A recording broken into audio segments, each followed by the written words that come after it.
welcome to the Shay Gaming Corner, Episode 2, Part 2, where we're going to discuss CodeNames by Vlada... Shavato. I'm probably butchering that every time you realize that. That's alright. Better you than me. This episode is going to concentrate on strategies of the game. If you want to know how to play, then please see Part 1. If you want to know whether we like the game, please see Part 3.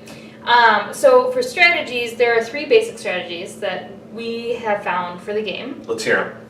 So the first one is that if it's possible, and to use somebody who's not completely new to the game as your clue giver.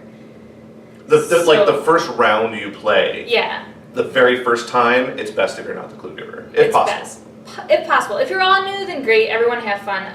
Along with that, people get really, I've noticed, insecure, and they're like, oh, I'm going to be put on the spot, and I'm not going to do well. Nobody does well. Like, I haven't met... I do well. I'm amazing at this game. Are you? I'm amazing at this He's game. not. I am. So, like, I don't know anyone who's been, like, notably bad or notably good at clue giving. Don't feel bad. It's a lot of fun, and it's a different aspect of the game. It helps you actually become a better guesser if you give the clues. Mm-hmm. But if you've never played the game before and you're giving clues, then there are just things that you pick up on along the way that aren't going to be as obvious to you if it's your first game.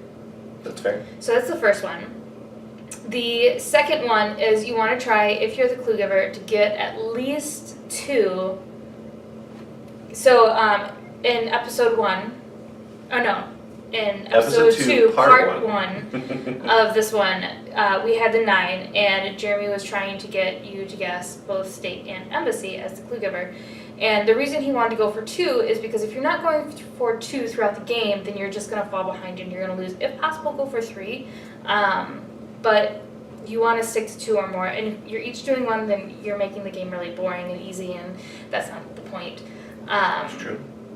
So that's the other one. The third one is to not give a clue that would make your team choose the assassin. So the assassin is the black card, and there is only 1 on the card. So if Katie shows up here with a little grid, there's exactly 1, and it's got an X on it. It's real bad.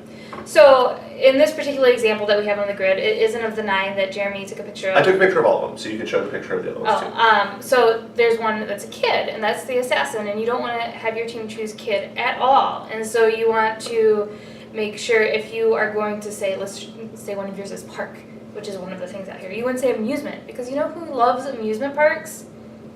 Kids. And you. And me. And so your team is likely to guess that because they don't know what you're thinking. And so you just really want to make sure that the clues you give, at the very least, aren't going to make them choose the assassin. That's true. And then the other thing, was that 3? Yes, that was 3. Okay, well I have more then. She lied. There's 4. There's 4. So as a guesser, you guys want to try and remember the things that you discussed in the previous rounds that you may or may not have gotten right. So in the first episode, if you'll recall, or if you don't recall, we were trying to get state and embassy, but if we gave the clue American, then Hollywood and soldier could have also been options. So let's say they guessed Hollywood, it ended their turn, and so the next round, Jeremy gives another clue. It has nothing to do with either state or embassy.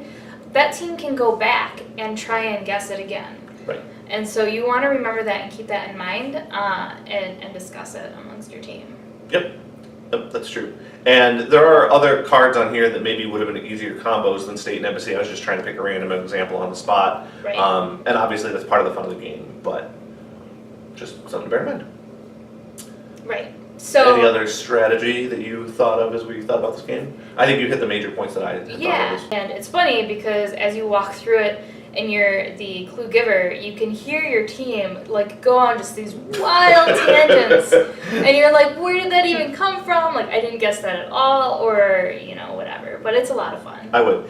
One of the strategies I would have, and this is actually a rule I have for almost every party game, so it's not going to be shocking, but in general, you want to try to separate couples. It's actually for a different reason in this game than it is most games. Most games, it's like this huge advantage, right? The problem with having couples on the same team in this game is you're going to have a team of 6 guessers, and 5 of them are going to be looking to your spouse like, what is he thinking? Get inside his mind, Katie. Like, understand him better.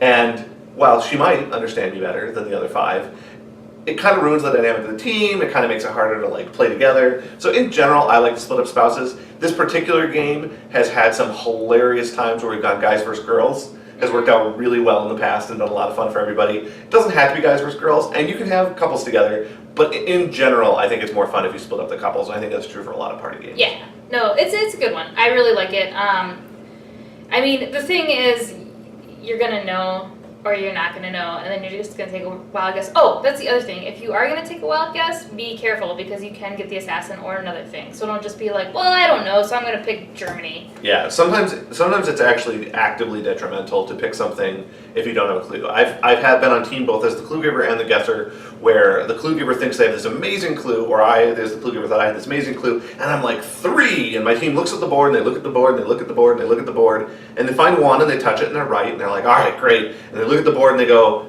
we really don't understand. You're kind of a little crazy, and we don't get it. You're allowed to just stop, which I did not explain in the rules, but it's kind of a strategy thing. You do not have to guess your max number of guesses, and a lot of times you will actively hurt yourself by giving the other team information, or by hitting the spy, or just giving the other team a point. Like, it can be really bad to just randomly guess if you don't have any clue what they're going for.